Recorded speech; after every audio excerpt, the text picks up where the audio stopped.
I do appreciate you taking some time to meet with me. I'm only a lot nervous.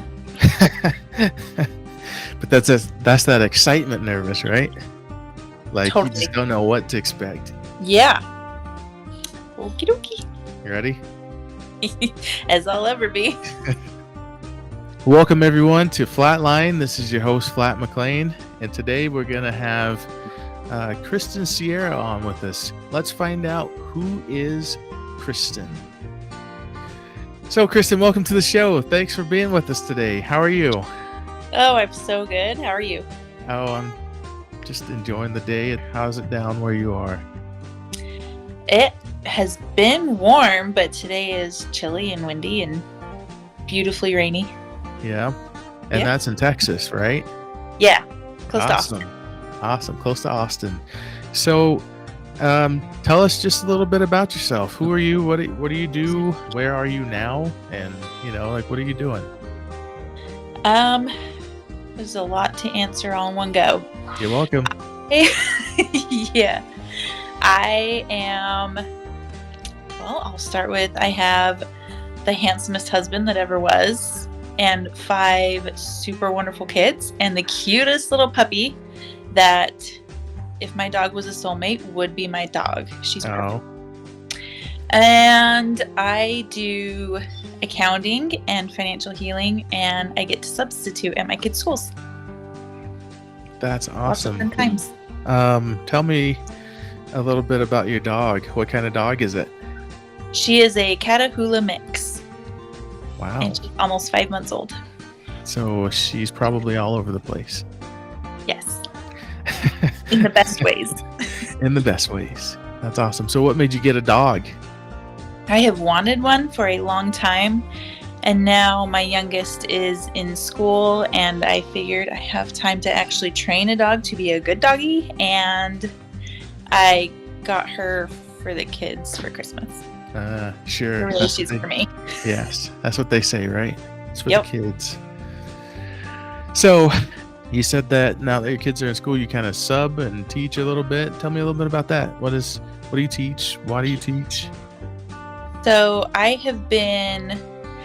just was staying at home doing accounting for years, and then COVID hit and everybody else was staying home and my access to people was so limited, and I don't do well by myself. I am a people person, and I got really sad, and I thought, well, at least I can go substitute at the school, because when I was little I wanted to be a teacher.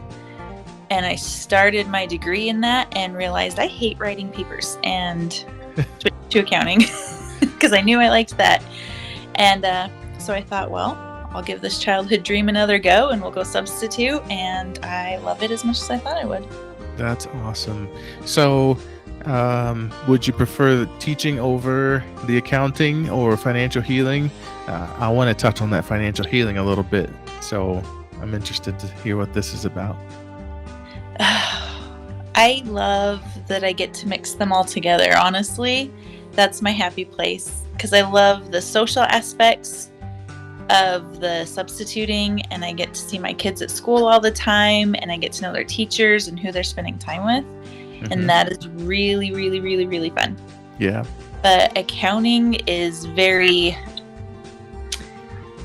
it's like a Zen kind of thing for me, because everything makes sense. Everything has an answer. Some things are a little bit of a puzzle and fun, but bookkeeping is like, it's like a super relaxing, like turn my brain off and just zone out, and kind of like a recharge kind of thing for me. But financial healing is, I have a deep joy of serving people, and I feel like I am very helpful with the financial healing, and so just different things. I just love doing all of them. Yeah, that's interesting. Tell me a little bit about this financial healing. What is it that you do, and why did you go that route? It sounds a little mean if I tell you how I started the route, because not that I'm better than other people, because I had a lot of debt and stuff too, and made some very poor financial decisions in my life. But when you're doing accounting, you see how other people are spending their money. And I was like, I can help them. So it kind of started with my clients a little bit, but then, as I've had just regular financial healing clients, it really evolved a lot more. Because back then I was just doing it wasn't the healing completely. It was just like, hey, we'll do some consulting and I'll help you figure out where your dollars are going. But doing that, I really found the joy of healing, which is helping people discover, some financial traumas they've had, realize habits they've formed, and just things they do without thinking about it that get them in a bind, or, the deep-rooted beliefs they got from their parents, just things like that we heal, and it's more than just like a financial plan. Interesting. Sounds like some of the best teachers are the ones that it's either experienced it themselves or they've seen it from other people quite often, so they know what not to do. Or both. Or both. So yeah. I'm glad that you're able to do something like that. So tell me just a little bit about where you are today. You consider yourself as a successful person? Do you consider yourself successful? Tell me about that. I would consider myself successful because all of my life goals, I feel like, are either achieved already or very close. Like everything I wanted to be when I grew up, I am. Okay. What sort of goals did you usually shoot for? What sorts of person did you want to be? Well, all my life, whenever anyone would ask me what I want to be when I grow up, this is going to make me cry. I don't know why. Okay, sorry. I wanted to be a mom. That's all I ever wanted was just to be mom. And obviously, I said I have 5 kids and they're a challenge sometimes, but overall they're really, really good kids and really wonderful. Couldn't love them anymore. That's awesome and beautiful. And thank you. And feel free, like this is a safe space, so you can do whatever you need to do. I just cry all the time. I get tired of it. Well, we welcome it, so thanks. Tell me about an experience where you felt that it was the most challenging experience that you've had, and why do you consider that your most challenging experience? And then, so it's a 3-parter.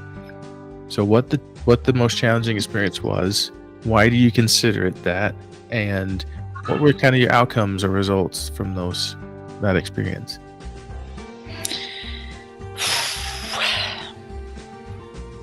I've had a few. Yeah. It's hard to categorize them in the worsts. Not worst, but challenging, the most challenging. I mean, honestly, the most challenging thing has probably been being a mom. But it was good challenging. I mean, it still is good challenging. But as far as just a singular experience,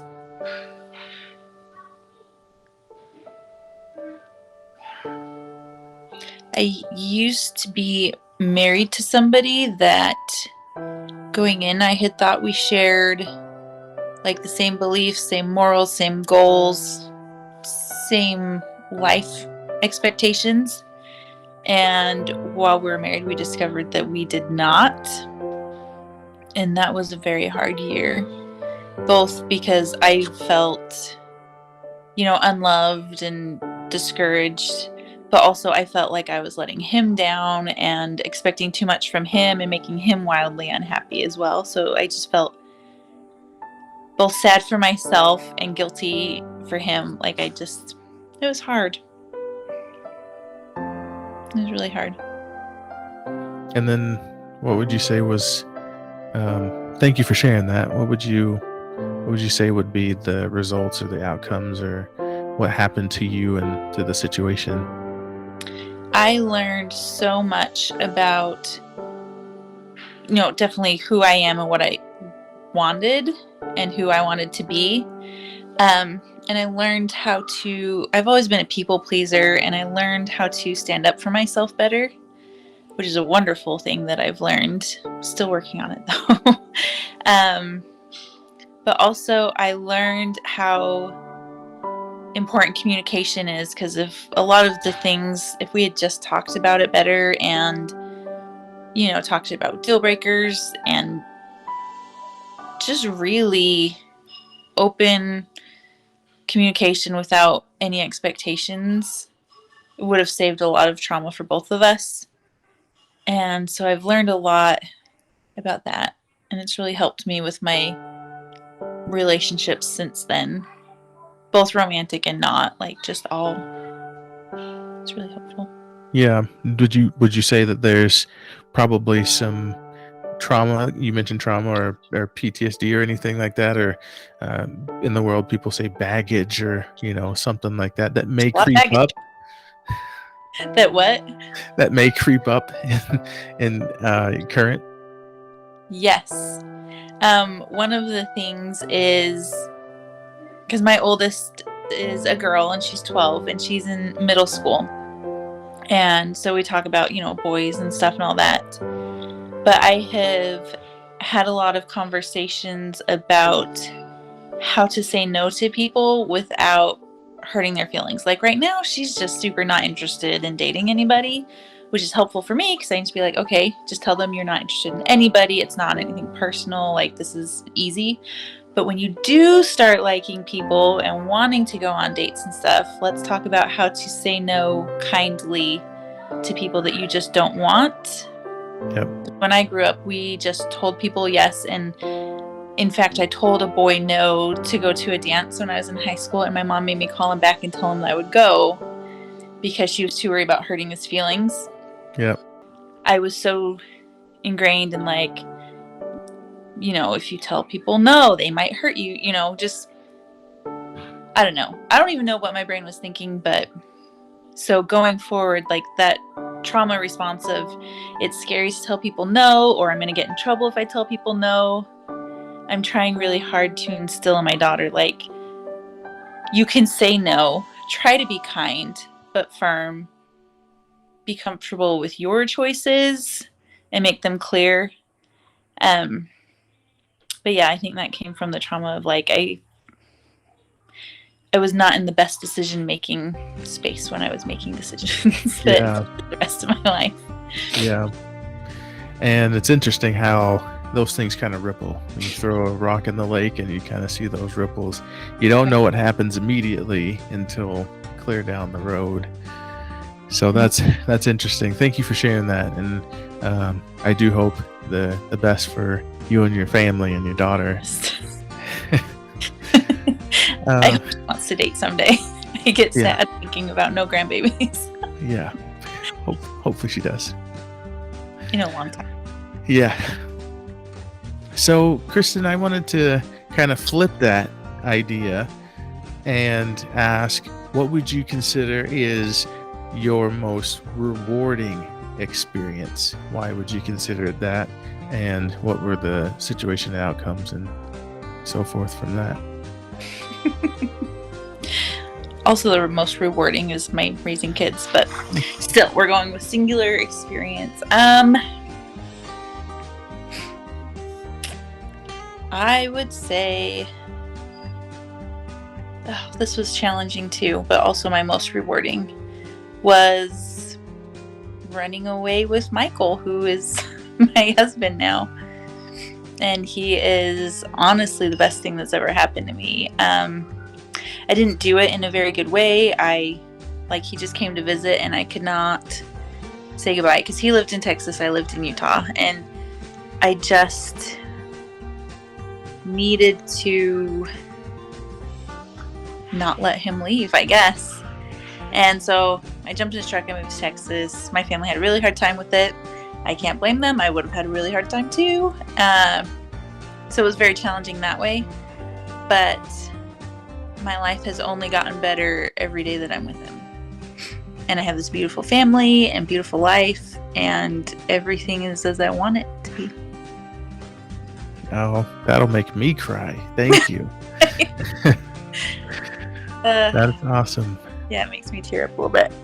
Yes, I do appreciate those experiences that you've had. That is rewarding, and it's kind of like you said, the double-edged sword is that family life, and in your situation, because you kind of see both aspects of how challenging it was to get you to where you are today, to have those 5 children, and to meet the one that you feel is going to take you where you want to be, and the reward of that is you have those beautiful children with the one that you chose, and getting there is the reward. And so thank you for sharing those. I do appreciate that. It's fun to talk about. Yeah. I'm nervous. I don't know why. Yeah, it kind of is like that. It's a relief of, yeah, this is me. This is what I've done, and I'm here. If people don't like it or understand it, well, let me tell you what it is, so you can. Yeah. I like that. Yeah. So, tell me some more, Kristen, about like what do you plan on doing for the future? Like what are you looking at now, and from where you are now? We talked about how you got to where you are. What's the plans kind of going forward? You said you had goals. You said you accomplished some of those dreams. You've done those. Where are you going now into the future, and what's the plans next? Oh, one of my dreams, like I mentioned, is to be a grandma. I am so excited to be a grandma. Wow. Yeah. Ridiculous. I know. New I phase. am kids while they're little, but being a grandma is going to be amazing. Also, Michael and I really, really want to travel. I am adventurous by nature, and while it has gotten me in trouble sometimes, I hope that, either we can get to a point where we can afford to travel with the kids, or, once they're grown, we can just go run off and play and be happy old people together. Yep, that'd be awesome. Tell me your first 5, or it doesn't have to be the first 5. What would be your top 5 destinations that you'd like to go visit? Oh, man. I would say, so this is so stupid. I just barely found out how I knew I was part Swedish. I thought I was a lot more diluted, but turns out I'm an 1/8 Swedish and an 1/8 Danish. So that island over there, I'm 1/4 from there. So I would love to go tour over there. I've always been fascinated with Scotland. I really like historical places, but I also really like tropical places. So I'm having a hard time deciding. I don't know, like a Europe tour would be super cool. And then hot places like Fiji or Jamaica. Ooh. And all 50 states. All 50. Okay, so we'll kind of lump those together, huh? Yeah. That's awesome. Everywhere, so I can't go wrong wherever I pick. It's a good point. Depends on what you want to go see and what you want to do, right? Yeah. Because each place has their own destinations or highlights, you could say. That's true. Yes, Fiji would be a beautiful place to go see one day. Okay, so before we close, because I don't want to, continue to run you too long, typically I ask 2 questions before we go. And the 2 questions that I ask, what have you learned about yourself? And what do you hope others learn from you or about you? What have I learned about myself? Like during this call, or like ever? In life, yep. In life. One of the most helpful things I've learned, so stupid, is that I can be really obnoxious to some people, and just knowing that and being okay that some people don't like me has been very empowering. And also that I don't owe people an explanation if I want to say no for something. Sure. That has been recent, and I really enjoy doing it. But yeah, I always felt compelled to give a reason why I can't or won't do something, and I just now don't. I just say not available, or don't want to. Respect. And I don't remember your other question. What do you hope others will learn or have learned about you or from you, at least from this? I hope people learn.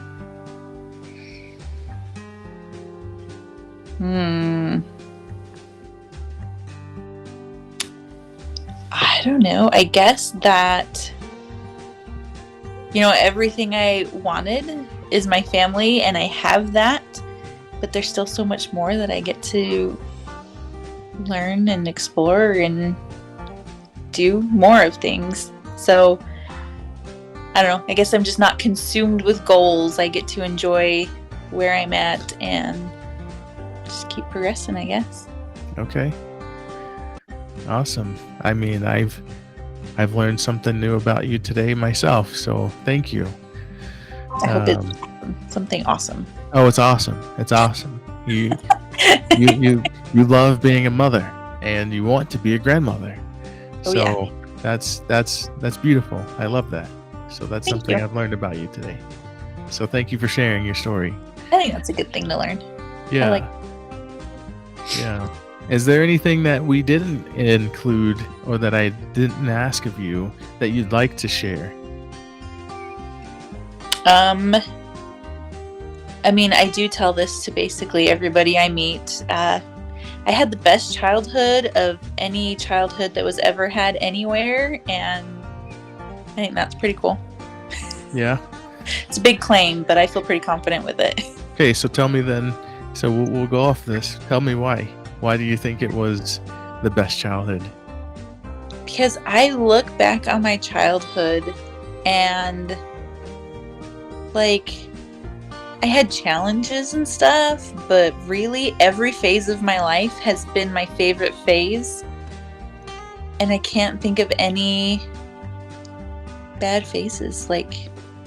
I just grew up in love and faith and surrounded by all beautiful things. That's awesome. Okay, well, I'm going to close this out. All right. Okay, so thank you everybody for joining our show. Thanks, Kristen, for telling us about yourself and giving us your story. We appreciate having you on, and hopefully we can get you back for a couple of Q&As from the fans that we have. If you enjoyed the show, if you enjoyed Kristen's story and want to hear more about what she's gone through and how she's handled it, go ahead and click the subscribe button and like the video so you can get more content, and leave some comments down below for Kristen, and maybe we can get her back to answer some of those questions. Thank you, everyone, and thank you, Kristen, for letting us meet with you today. Yeah, thank you. Thanks.